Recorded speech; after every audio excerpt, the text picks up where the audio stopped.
All right, Dillon James. What's going on, man? How are you Boots doing? and Hearts. Yes, sir. Boots and Hearts. Well, I've known you for a grand total of 90 seconds, but you already Yeah. seem like you're my kind of guy. Yeah, you're my kind of guy too, man. We're gonna get along just great.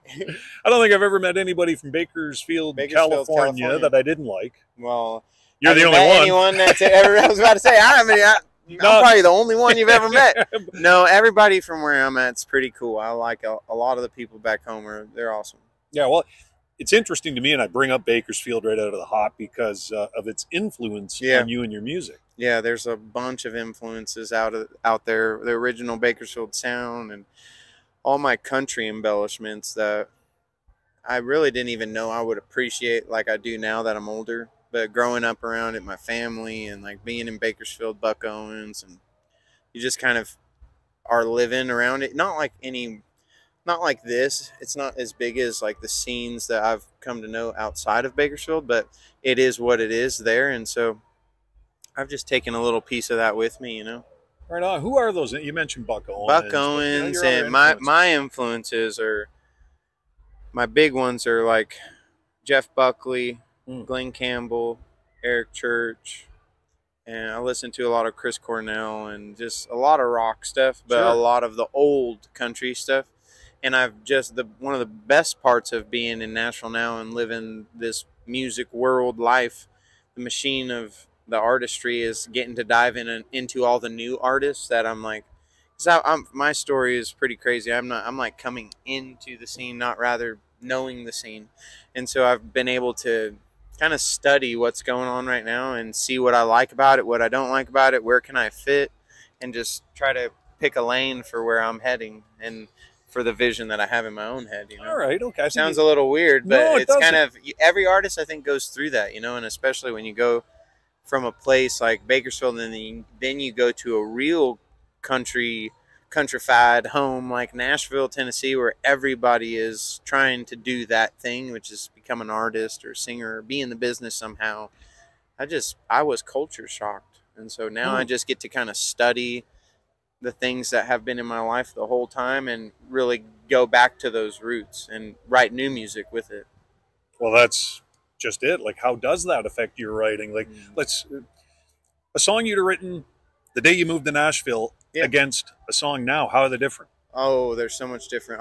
The first song that I wrote when I got to Nashville was a very, very, we don't press play on that puppy. We don't really. I don't like listening to him just because I felt like, sometimes I do, whenever I just want to see how far I've come, but it's a craft, you know? And so, like, if you never played a sport before in your life, or you never swam before, the first time you swim in the pool compared to Michael Phelps or whoever's like a great swimmer, I don't know really any swimmers, but it's a big difference, you know? And so over the last couple of years, changing my life, getting off a television show, getting to Nashville, picking up a record deal, putting a record together, there's been so much polishing and polishing and polishing on, even when I'm still polishing right now. And so I think the differences are just, one is green and very new and trying new things. And then the person that I am now is just, I've found something that I really enjoy.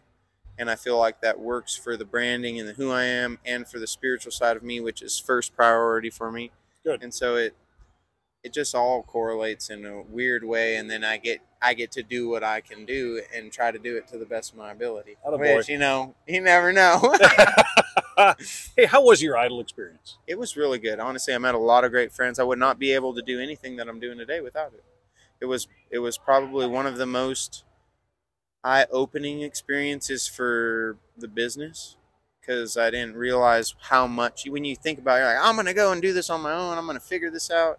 My little hometown, and I'll do it on, I won't need any help. I'll just figure it out and work hard at it. And then you realize when you get to a team and people who are doing it at this level or trying to do it at this level, it takes an army to just try to facilitate some of the things that I used to try to do on my own. And now I'm just so grateful that that journey has, when I look back on it, it's really fast. But when I was going through it, I was on American Idol every week going, am I going to get through this? Am I going back to Grimway Farms, or am I going to keep singing? And so it was a really weird moment in my life to choose, all right, is this my plan A, or is this my plan A, you know? Right. Is there no other plan for That's me? it.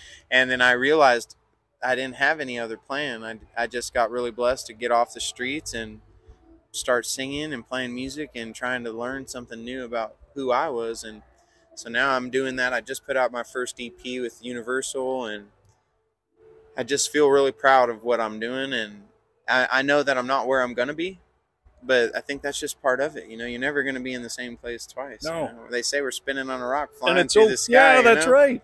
But it's okay to be where you are right now. Yeah, exactly. Very much. And Boots and Hearts this is my first Boots and Hearts. So I've got a bunch of people on my team that have all come and played, and I've seen the turnout and the pull that these festivals have on people. And Boots and Hearts has been a big one on my list that I was like, all right, one of these days I'll go and I'll try to play that. However I can figure it out. And today was the day, and there was a lot of circumstances that were against us getting out here. And like, we got in last night at 6:30 in the morning. And so like, we're just like, we'll make it. We'll survive. And so we've just been blessed. Very grateful to be here. Yeah. Well, we're glad to have you. Thank Welcome you, to Boots and Hearts. And don't be a stranger. No, I just want you to take me for a quick walk through that EP you mentioned. Tell me about the music. The music, man, it's just all songs about my life and where I'm at currently. They're honestly, when I was writing them, and I had other songs to put on my EP that I thought would work and they would translate me well, but they were not where I was personally in my life.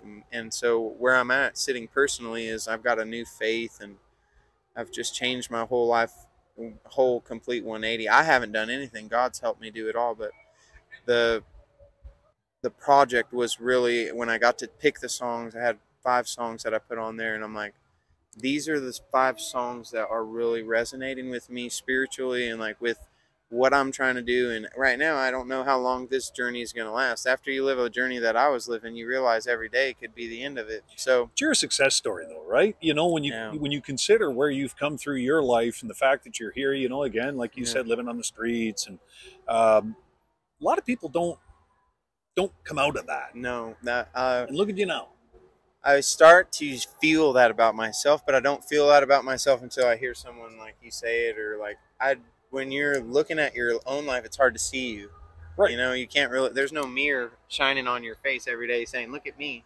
Right. But when I've gone through those steps to heal and work hard and do the right thing and be trustworthy with my team and my family and my friends and earn a spot back, I feel like, I guess I have, you know, I am a success story in a lot of ways, but I'm really just, I told them, the last guys I was talking to, was like, I shouldn't be here. I just shouldn't be here. There's a lot of reasons that I should, but there's a whole bunch more of why I shouldn't. But I'm wondering why the shoulds are there, you know, and I keep starting to ponder on it like every day, like, why? And so That's a lot to ponder. Very, very much is. That's a lot. But then when I do that, I realize there's only 1 door, and then 2 doors, then 4 doors, and I keep opening one more up to another 2, and I just accept and I surrender that this is nothing that I have ever had a choice over. You know, I just surrender to it, accept that this is my day, and I'm going to try to have the best one I can, you know. While listening to you talk about the music, your life, there's no way that the music on the EP isn't authentic. Yeah, well, I appreciate that. It's for sure very, very authentic. It's raw. And sometimes when I wrote it all, I was kind of scared that maybe this is too raw. But then after I've been going through it and just one step after another, trying to get myself out of the dark hole at the Devil's Gate, it's just been, I hoped, and I still hope that when people listen to my record, that they can find some kind of redemption in there, or relate to it in any which way they can. But I just was writing it to just hopefully have people hear it and want to not give up, you know. I would normally ask you right about now, what's the measure of success with the music? But I think you just answered it. Okay. Is to have people find that and find some. I think that it is. I've realized it more and more through my own out-of-body experience when I'm done with the show and I'm going to the fans and they want to talk to me or whatever, and I want to talk to them too. But one person's like, hey, so-and-so loved your music. They died last week. They wanted to be here. We were going to bring them, but they're no more here. Can we pray with you real quick? And I'm like, I don't even know what to say. I'm just so humbled by the experience, and it's one after another. These people that are just as much broken as I am still, and we relate to each other. We come, and so the biggest honor that I've ever had in my life is to play truthful things about the worst things that's ever happened to me, and then have some kind of shining light come through and say, hey, you know what, look, if I can do it, you can do it too. You know, don't give up. Just have a dream, never give up. And then there's a line of people after that are like, hey, and they all say one thing that just puts me centered down in that humble little spot. And I'm like, you know, I guess this is exactly where I'm supposed to be. I was just going to say that almost to the word. That tells me that you're right where you need to be. Yeah, exactly. It's been a very, very eye-opening blessing of an experience, culture shocked, just completely dropped out of the sky and landed on my feet like a cat. I'm like, what is going on? But I'm very, very blessed, and I feel like it's a big blessing in my life to keep experiencing it. Man, am I glad our paths crossed. Yeah, me too, today. Man. I appreciate you. Dillon James, where do people find the music and you on social? Any streaming platform. My music's River Black EP on any streaming platform, and you can follow me at the Dillon James Official on all the social medias. So. Dillon. Yes, thank you very much. Thank you. The best way to spell it. No, I'm just kidding. No. You make sure you come back to Boots and Hearts, yes, okay? Sir. I appreciate you, buddy. Right on. Thank you. Boots and